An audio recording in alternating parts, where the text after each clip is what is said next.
நாம் இப்போ பார்க்க போகிறது ஆப்ரிக்கன் ஃபுஃபு ரெசிபி. இதுக்கு தேவையானது மரவள்ளிக்கிழங்கு. நான் இப்போ 4 மரவள்ளிக்கிழங்கை கழுவி வாஷ் பண்ணி எடுத்துக்கிட்டேன்.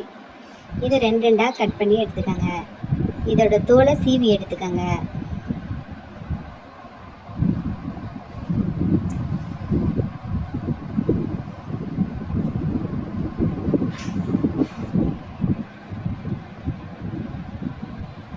எல்லாத்தையும் தோலை சீவி எடுத்துட்டு இன்னொரு தடவை வாஷ் பண்ணி எடுத்துக்கோங்க. இதை சின்ன சின்ன பீஸாக கட் பண்ணி எடுத்து வச்சுக்கோங்க.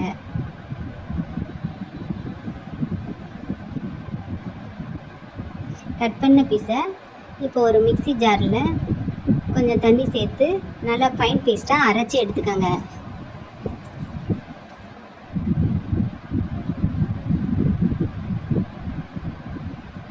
இதுக்கு தேவையான தண்ணி 1/2 டம்ளர் சேர்த்துக்கோங்க. நம்ம எந்த கடாயில் கிண்ட போகிறோமோ அந்த கடாயில் இதை அரைச்ச பேஸ்ட்டை சேர்த்துக்கோங்க.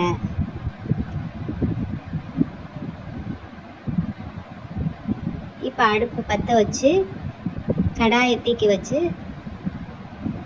நல்லா கிண்டி எடுத்துக்கோங்க.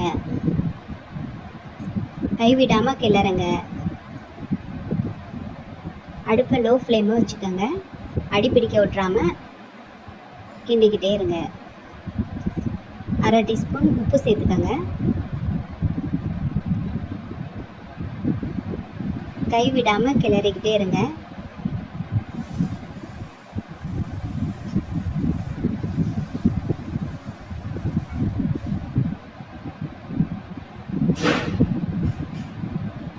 ஒரு 20 நிமிஷத்தில் இந்த ஃபுஃபு ரெசிபி ரெடி ஆயிரும்.